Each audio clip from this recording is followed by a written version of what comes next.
Good afternoon. I welcome all of you to class of electronics. Since in the last class we discussed the characteristic of PN junction diode and we started solving voltage current equation. ठीक है, but हमने सिर्फ लिखा था और just represent किए थे 4 type of current. तो अब हम उससे आगे डिराइव कर रहे हैं. So we are continuing with our voltage current equation. ठीक है, सो हमने I1 को लिखा था that I1 is our saturation current. I2 पे बैरियर पोटेंशियल का इफेक्ट है. ठीक है, so this would change. I1 minority के कारण था तो उसका बैरियर से कोई रिलेशन नहीं है. ठीक है, I2 and I3 they are due to majority carriers. ठीक है, so they would be affected by the barrier potential. अगर बैरियर पोटेंशियल ज्यादा है या कम है, it will decide that whether majority carrier would cross the junction और not. ठीक है, सो ये दोनों करंट बैरियर पोटेंशियल से रिलेटेड हो गए. And then I4 is again due to minority carrier, तो ये भी एक सैचुरेशन करंट है. ओके, तो हमने स्टॉप किया था यहाँ पर. इट वाज सेइंग कि अगर कोई भी वोल्टेज नहीं है तो नेट करंट ईच बैंड में 0 होगा. सो हमारा V जो है 0 है. ठीक है, in that particular case I2 I1 के इक्वल हो जाएगा एंड I3 I4 के इक्वल हो जाएगा. I1 due to minority electrons है, I2 due to majority electrons है.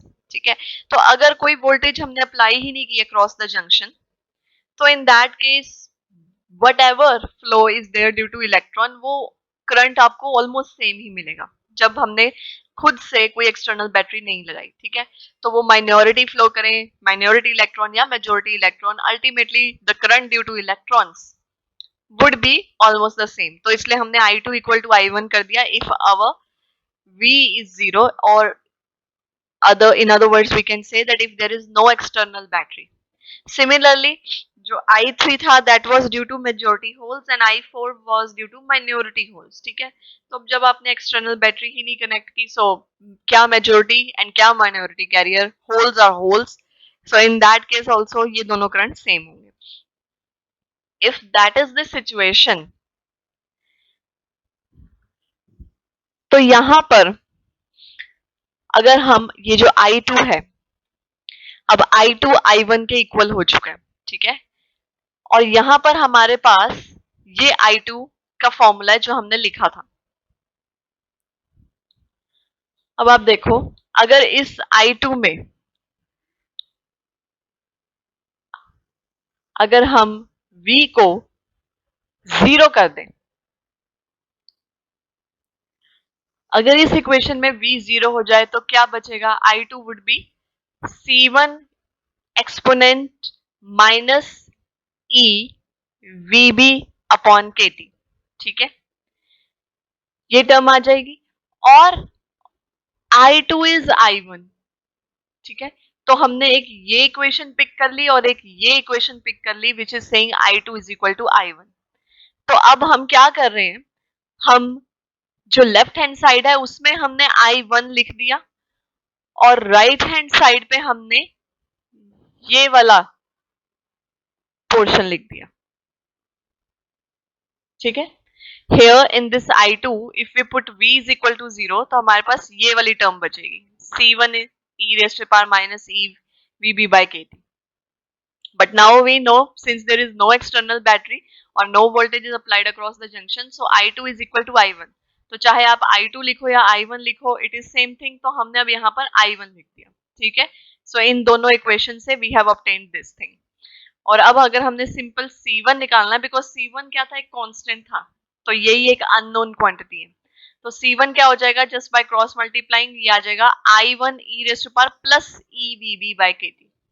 ठीक, अब हम क्या कर सकते हैं, ये जो I2 था इसमें हम ये C1 की वैल्यू सब्स्टिट्यूट कर सकते हैं. So now this C1 value will go here. ठीक है, अब हम अगेन I2 को लिख देते हैं. तो I2 में ये जो प्रॉपर है ये आपका पूरा C1 आ गया और ये एज इट इज, जो ये वाली टर्म थी, ये वाली टर्म हमने एज इट इज लिख दी। ठीक है, हमने एक तो v equal to 0 term use की, हमने I2 के फॉर्मूले में v इक्वल टू 0 पुट कर दिया, बट हमने कहा कि since I1 is equal to I2 तो हम उसी टर्म को I1 भी लिख सकते हैं। उससे हमने C1 फाइंड कर लिया। सिंस I2 में एक C1 ही अननोन था, तो अब हमने इस C1 की value which is in the form of I1 वो हमने वापस से I2 में ही सब्स्टिट्यूट कर दी। तो इट्स लाइक कि we have obtained just by using यही जो हमारे पास इक्वेशन थी I2 इक्वल टू I1, यही सब रिलेशन यूज करके इनके बीच में ही जस्ट बाय रीअरेंजिंग टर्म्स हमने ऑब्टेन कर लिया I2 की वैल्यू, और I2 हमारे पास आ गया I1 e raise to power EV by KT। ठीक है, तो अब जैसा हमने ये I2 वाले केस में किया, same we will do for this I3 and I4। अब इसमें क्या करेंगे, I3 तो ऑलरेडी आपको पता है, it was C2 e raise power minus E VB minus V by KT। अब अगर हम इसमें V को 0 पुट कर दें और I3 is equal to I4, ठीक है, तो अब क्या कर रहे हैं, हमने I4 वाली टर्म ले ली। So let me just show कि हमने I4 यहां से ले लिया और ये वाली टर्म I3 की ही राइट हैंड साइड वाली टर्म हमने लिख दी। I3 is equal to I4 and I3 is equal to this. So this implies I4 is equal to C2 e raised power minus E VB minus V by K. अब इससे हम again C2 निकाल लेंगे और इस C2 की value को हम वापस से इस I3 वाली C2 में सब्स्टिट्यूट कर देंगे। तो हमारे पास आ जाएगा I3 is equal to I4 e raised to power EV by KT on solving। ठीक है, ये बेसिकली हमारे पास बन गया I3 is equal to C2। ठीक है, C2 की क्या वैल्यू है, I4 e raised to power plus EVB by KT, और फिर I3 का अपना क्या था term, e raised to power minus E VB by KT since V is 0। ये E raised power plus EV by KT है, ये E raised power minus EVB by KT है। तो ये दो जो टर्म्स हैं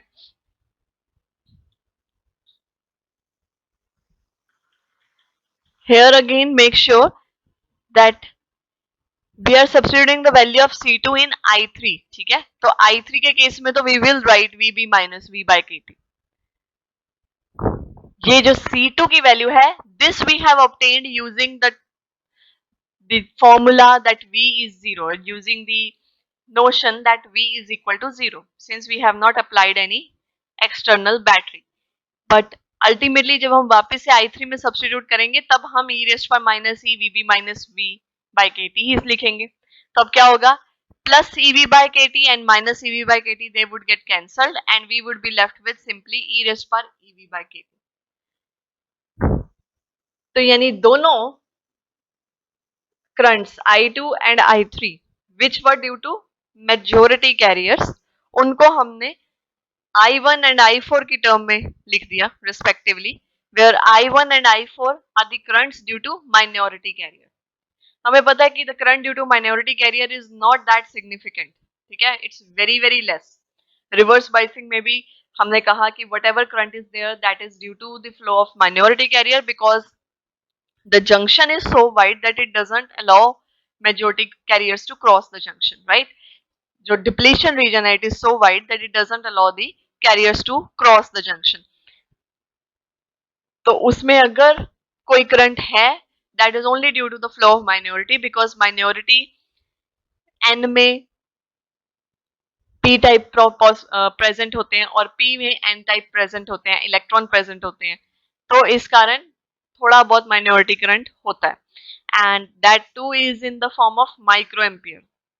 जहां फॉरवर्ड करंट, फॉरवर्ड बायसिंग में जो करंट है which is due to majority carrier वो मिली एम्पियर में होता है, वहीं रिवर्स बाइसिंग में जो करंट है which is due to minority carrier that is in micro ampere and micro is 1000 time lesser और स्मॉलर देन मिली एम्पियर। ठीक है, तो हमने मेजर जो कैरियर्स थे, मेजोरिटी कैरियर्स के कारण जो करंट थे, उनको माइनॉरिटी कैरियर्स की टर्म में रिप्रेजेंट कर दिया। I2 was due to electrons and I3 due to holes। अब क्या करना है, अब हमारे पास equation 1, what was equation 1? Equation 1 थी टोटल करंट, नेट करंट, जिसको कि हमने लिखा था -I1 plus I2 plus I3 minus I4। हमने एक साइन कन्वेंशन फॉलो किया था and with that we obtain this relation.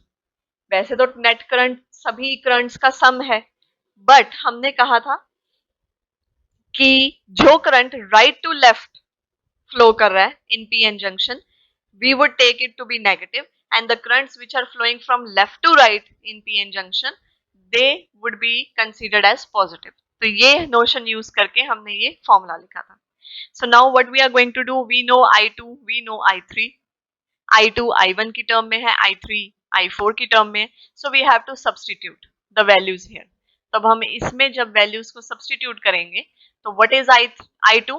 I2 is I1 e raised power EV by KT, वो लिख दिया। फिर I3 क्या है, I4 e raised power EV by KT, वो लिख दिया। And then minus I1 minus I4। तो आप देखेंगे कि चारों टर्म्स में से दो in the form of I1 है एंड दो in the form of I4। So now we will combine the common terms. तो हमने I1 वाली टर्म्स को कंबाइन कर दिया एंड देन I4 वाली टर्म्स को कंबाइन कर दिया। कंबाइन करके वी हैव सीन कि इन दोनों में कॉमन टर्म आ रहा है e raised power EV by KT minus 1। तो अगर हम उसको भी कॉमन ले लेंगे, so we get I1 plus I4 e raised power EV by KT minus 1। ठीक है, I1 क्या था, सैचुरेशन करंट, I4 क्या था, saturation current. So both the saturation current would add up to give saturation current. ठीक है, तो दोनों ही सैचुरेशन करंट है, तो सैचुरेशन करंट्स का एड सम भी तो सैचुरेशन करंट ही होगा। ओके, तो हमने उसको डिनोट कर दिया IS से। सो नाउ इन जनरल हमारे पास क्या टर्म आ गई, that I which is your net current, ठीक है, ये आपका नेट करंट है, that is equal to IS into E raised power EV by KT minus 1। तो IS सैचुरेशन करंट हो गया, E आपका चार्ज हो गया, V जो वोल्टेज आप अप्लाई कर रहे हो। ठीक है, रिमेंबर और you must have observe now कि V भी नहीं है यहाँ पर, जो बैरियर पोटेंशियल था वो यहाँ पे नहीं है। All we have is V, और V क्या है, the applied voltage, the external battery which we applied। ठीक है, K आपका Boltzmann constant, T temperature -1। So this is the voltage current equation because it has current I and voltage V। ठीक है, so this is voltage current equation for PN junction। इसको हम ऐसे भी लिख सकते हैं, नीटा इंट्रोड्यूस किया यहाँ पर। नीटा क्या है, it is a dimensionless constant, तो इसीलिए it is easy to introduce it anywhere. Its value depend upon the nature of semiconductor, जैसा सेमीकंडक्टर होगा। तो क्योंकि अल्टीमेटली अगर आप डिफरेंट मटेरियल भी ले रहे हो, if saturation current is coming out to be same, voltage is same, Boltzmann constant वैसी वैल्यू सेम है, टेम्परेचर भी सेम है, तो उस हिसाब से तो हर टाइप के मटेरियल में you would get same amount of current. But this is not the case. We know different materials they allow the current to flow in different manner. कोई बहुत फास्ट अलाउ करेंगे करंट को flow करना, कुछ oppose करेंगे। सो ultimately flow of current is depending upon the nature of material, or we should say nature of semiconductor। ठीक है, तो अगर जर्मेनियम है तो नीटा 1 है, अगर सिलिकॉन है तो नीटा 2 है। तो ऑब्वियसली 1 और 2 फैक्टर से आपका थोड़ा सा फॉर्मूला लिटिल बिट चेंज होगा, which will definitely result in little variation in current. ठीक है, तो अब रूम टेम्परेचर पे अगर हमने देखना है, और हमने इन जनरल लिख रहे हैं अभी, सो रूम टेम्परेचर हम मोस्टली लेते हैं 27 डिग्री सेल्सियस, जो कि केल्विन में होता है 300. ई इज चार्ज, ठीक है. So that is 1.6 into 10⁻19 coulomb. Then we have this Boltzmann constant. अगर हम ये वैल्यू यहाँ सब्स्टिट्यूट कर दें तो हमें क्या मिलेगा, ये. So I is equal to IS e raised to power 39 V by neta minus 1. तो यानी अब आपको बार बार चार्ज की वैल्यू या बोल्ट्जमैन कांस्टेंट की वैल्यू भी डालने की जरूरत नहीं. अगर आप हर एक्सपेरिमेंट रूम टेम्परेचर पे ही कर रहे हो तो आपको बार बार टेम्परेचर की वैल्यू डालने की भी नहीं जरूरत. So now everything is depending upon voltage, यानी कि voltage of the external battery, and Neeta means the nature of semiconductor which you are using. तो ये और भी ज्यादा सिंप्लीफाइड फॉर्मूला हो गया.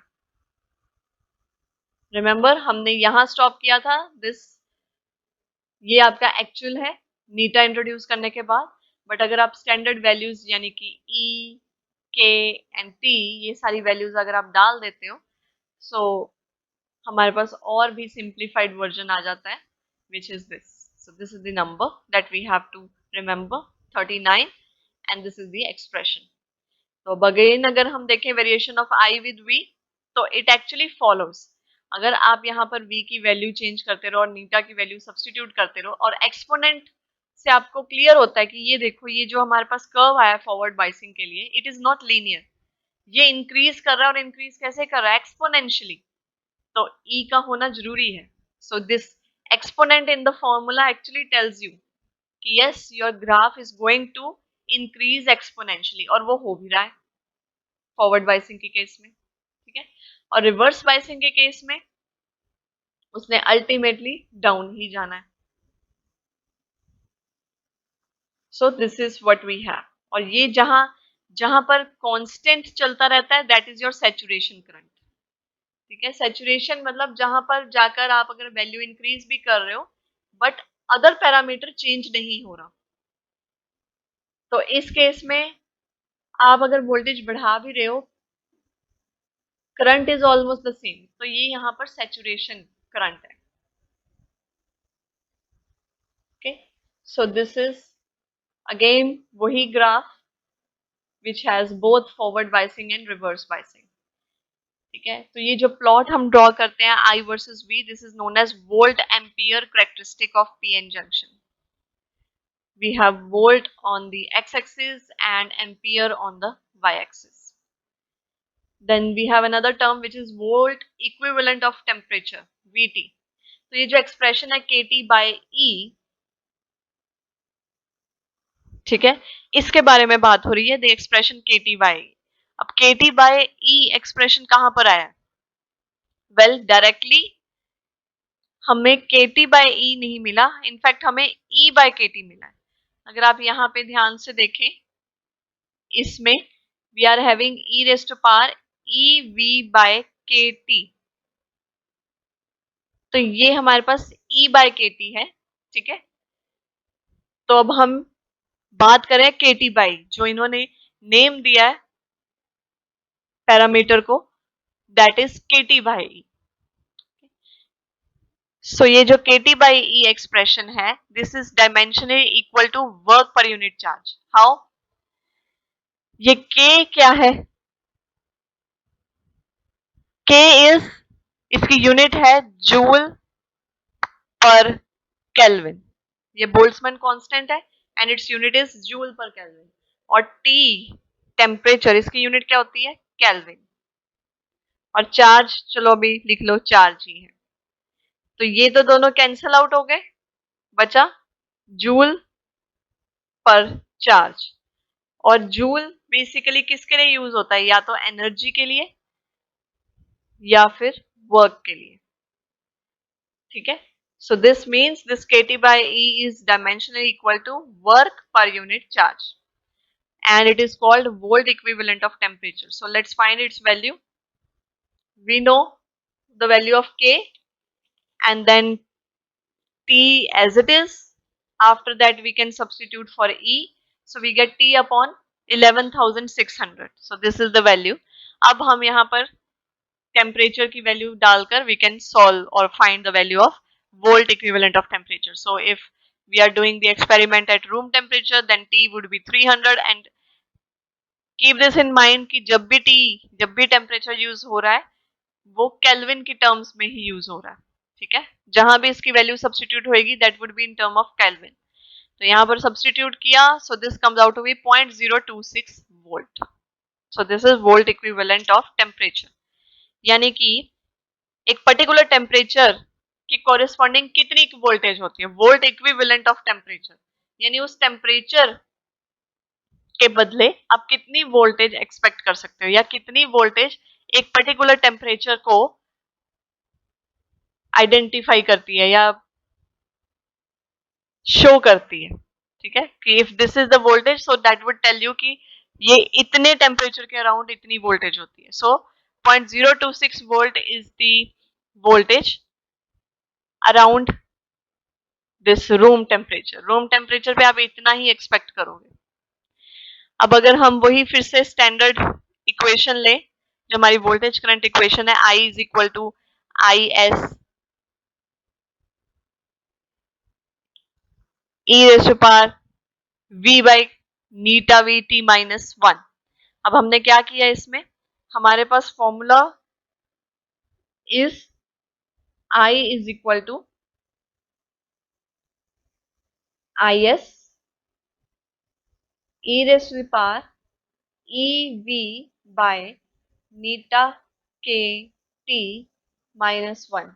ये थी हमारे पास स्टैंडर्ड इक्वेशन. अब इसमें से E और KT बाय E को हमने बना दिया VT, volt equivalent of temperature. तो अब हमने यहाँ पर सिर्फ बचा V नीटा, और KT बाय E की जगह हमने लिख दिया VT. ठीक है, अंडरस्टूड.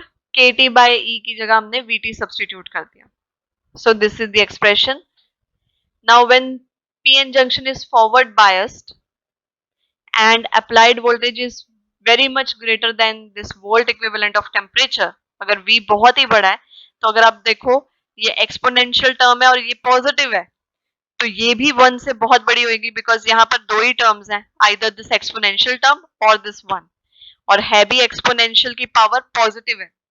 तो अगर V VT से बहुत बड़ा है, तो न्यूमरेटर डिनोमिनेटर से जितना बड़ा होगा ओवरऑल फ्रैक्शन उतना ही बड़ा हो जाएगा. और अगर एक्सपोनेंट है, वो एक्सपोनेंट की पावर में है वो फ्रैक्शन, तो एक्सपोनेंशियल टर्म के कारण आपकी वैल्यू और भी बड़ी हो जाएगी. ठीक है, so this means this E would be very much greater than 1. तो अगर वो 1 से इतनी बड़ी है, तो फिर हम 1 को इग्नोर कर सकते हैं. ठीक है, so we can simply ignore this 1 here and we would be left with I is equal to is e raised to power v upon neta vt.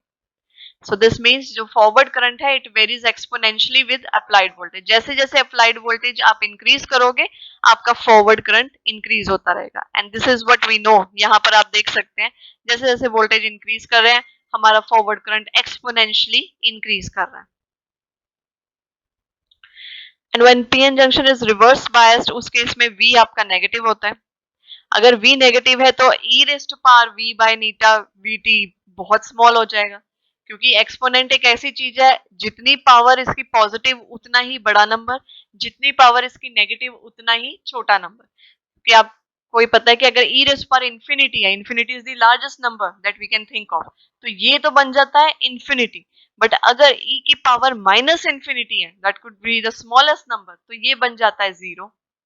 ठीक है, तो एक्सपोनेंट जो फैक्टर है ये बहुत ड्रास्टिकली वेरी करता है. ओके, तो अब ये बहुत ही स्मॉल हो जाएगा एज कंपेयर टू 1. तो अब हम 1 को इग्नोर नहीं कर सकते, बट इस एक्सपोनेंशियल टर्म को इग्नोर कर सकते हैं. तो अब आपका I क्या बन गया, माइनस आई एस. ठीक है, because here in equation 11 we have -1. समझ आ गया.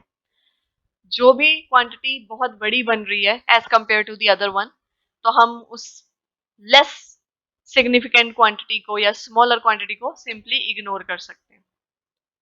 तो ये कह रहा है कि जो रिवर्स करंट है that is constant and independent of applied reverse voltage. और ये हमने पढ़ा था उस time when we discuss reverse biasing. This was the thing that we mention there कि reverse current is independent of applied voltage. अगर आप अप्लाइड वोल्टेज इंक्रीज करते भी रहो, reverse current will not increase, although it would increase if you increase the temperature. So हमने ये उस time भी डिस्कस किया था, ठीक है। When reverse voltage is equal to a critical voltage say Vz, a large reverse current flows and PN junction diode is said to be in breakdown region। तब हमने ये भी देखा कि देखो ये सैचुरेशन करंट है, तो ये आपको सिंपली बता रहा है कि आप अगर वोल्टेज इंक्रीज भी कर रहे हो, करंट एक कांस्टेंट वैल्यू पे है। अगर हम इसको यहाँ ज्वाइन करें तो बेसिकली आई की कोई पर्टिकुलर वैल्यू है से I1, ठीक है। तो आप जैसे जैसे V को इंक्रीज कर रहे हो, current is almost constant, change नहीं हो रहा, तो मतलब अप्लाइड वोल्टेज का उस पर कोई भी इन्फ्लुएंस नहीं है। But yes, after when we would say when a particular voltage is reached, तब क्या होता है, तब करंट ड्रास्टिकली इंक्रीज करता है, एकदम शूट कर जाता है, और उस टाइम पे आपका पीएन जंक्शन डैमेज हो जाएगा, ठीक है। So that is break down region, कि इतनी ज्यादा वोल्टेज आप नहीं बढ़ा सकते। अब कोई भी छोटा अप्लायंस है, पीएन जंक्शन भी आफ्टर ऑल एक डिवाइस है, और अगर आप एक लिमिट से ज्यादा ही उसको वोल्टेज दे दोगे, चाहे वो रिवर्स बायस भी है, even then it would harm your device, fine. तो वो एक पर्टिकुलर वोल्टेज Vz है which would result in large flow of current and your PN junction diode would enter in breakdown region। तो वो जब breakdown region में पहुंच गया, मतलब कि वो ब्रेकडाउन हो गया, डैमेज हो चुका है, okay. Now the last concept here is cut in voltage V gamma. अब ये कट इन वोल्टेज क्या है, when forward voltage V is less than a certain value V gamma, then the forward current is very small। हमने ये देखा forward biasing में कि पहले बहुत स्लोली करंट इंक्रीज करता है, बट एक पर्टिकुलर वोल्टेज के बाद वो शूट करता है। हमने नी वोल्टेज भी पढ़ी, नी वोल्टेज भी हमने डिस्कस की थी कि वो एक नी डेवलप होता है, पहले कर्व डेवलप होता है एंड आफ्टर दैट शूट करता है, ठीक है। तो यहां पर भी वो ऑलमोस्ट यही कह रहे हैं कि एक वी गामा वैल्यू है जिससे पहले की, इवन इफ नी वोल्टेज में सिर्फ वो नी बनता है, वो कर्व डेवलप होता है। Don't confuse that knee voltage with this V gamma या cut in voltage. Knee voltage simply means कि जो हमारा ग्राफ है, पहले तो एक लीनियरली इंक्रीज कर रहा होता है, बहुत स्लोली करंट इंक्रीज कर रहा होता है, बट उस नी वोल्टेज पे एक कर्व बनना स्टार्ट होता है, नी बनना स्टार्ट होता है, which actually tells that current will not vary linearly with voltage। अब हमें पता है कि फॉरवर्ड बायसिंग में करंट और वोल्टेज में लीनियर रिलेशन नहीं है, एक्सपोनेंशियल रिलेशन है, ठीक है। लेकिन स्टार्टिंग में लीनियर ही बन रहा होता है ग्राफ, बहुत ही माइन्यूटली इंक्रीज हो रहा होता है करंट, बट फिर नी वोल्टेज आती है। नी वोल्टेज में क्या है, एक कर्व, एक नी और बम्प डेवलप हो जाता है, और उसके बाद हम कहते हैं कि करंट शूट कर जाता है। तो नी वोल्टेज पे सिर्फ कर्व डेवलप होता है, वो बम्प डेवलप होता है, बट वी गामा और कट इन वोल्टेज वो वोल्टेज है जिसके बाद करंट रैपिडली इंक्रीज करता है, ठीक है। So this V gamma is the actual deciding factor. अगर तो वोल्टेज इस वी गामा से कम है, then forward current is very small, तब तो बहुत ही स्मॉल है, यानी हार्डली आपको ये कह लो इतना region. If you can see here this green part, very small region. ये इतने रीजन को अगर हम देखें, सिर्फ इतने रीजन को अगर आप देखो, तो ये काफी हद तक लीनियर लग रहा है, ठीक है। बट अगर आपकी वोल्टेज इस वी गामा से इंक्रीज कर जाए, तब आपका फॉरवर्ड करंट भी रैपिडली इंक्रीज करेगा। So this voltage V gamma is known as cut-in voltage or threshold voltage or offset voltage or breakpoint voltage। तो ये सारे नाम बट मीनिंग सेम, ठीक है। कि इस पर्टिकुलर वोल्टेज के बाद, हो सकता है ये नी वोल्टेज के जस्ट बाद ही हो, ठीक है।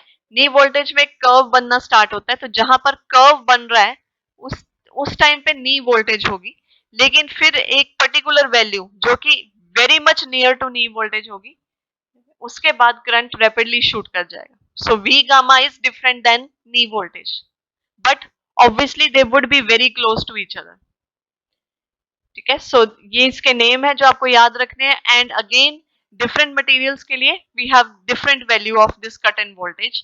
Like for germanium it's 0.2 volt and for silicon it's 0.6 volt. जब तक 0.2 वोल्ट से वोल्टेज आप इंक्रीज नहीं करोगे तो जर्मेनियम अगर आपका डायोड में इन्वॉल्व है तो करंट आपको कुछ भी सिग्निफिकेंट नहीं मिलेगा, वो उसके कह लो बैरियर पोटेंशियल को क्रॉस ही नहीं कर पाएगा, यानी कि this much current is not that much able to actually deal with that barrier potential. ठीक है, ज्यादातर हमारे पास जो भी सेमीकंडक्टर है मोस्टली स्टडेड वो जर्मेनियम और सिलिकॉन ही होते हैं, और जितने भी पीएन जंक्शन डायोड्स हैं इनमें जर्मेनियम और सिलिकॉन का ही मोस्टली यूज होता है, बिकॉज स्टैंडर्ड सेमीकंडक्टर्स में यही दो एलिमेंट्स हैं जो कि मोस्टली यूज होते हैं। ठीक है, तो हर वैल्यू हम इन्हीं के कॉरेस्पॉन्डिंग स्टडी करते हैं। Okay, so this is all about the voltage current equation. So we discuss voltage current equation. हमने एक स्टैंडर्ड जो वोल्टेज करंट इक्वेशन है वो फाइंड की, फिर हमने नीटा फैक्टर इंट्रोड्यूस किया विच इज मटेरियल स्पेसिफिक, फिर हमने कुछ स्टैंडर्ड वैल्यूज पुट की। उन स्टैंडर्ड वैल्यूज के बाद हमारे पास ये फॉर्मूला आ गया, this is the standard graph that we obtain for forward biasing and reverse biasing. फिर एक हमने न्यू एक्सप्रेशन इंट्रोड्यूस किया which is volt equivalent of temperature, और हमने डिस्कस किया कि what is the relation between these two, like your applied voltage and this volt equivalent of temperature। और हमने डिस्कस किया कि कैसे अगर आपका applied voltage greater है then what would happen to the current flowing, and if it is lesser then what would happen to the current flowing। ठीक है, and after this we discuss this cut in voltage। Okay, so this is all for today, thank you।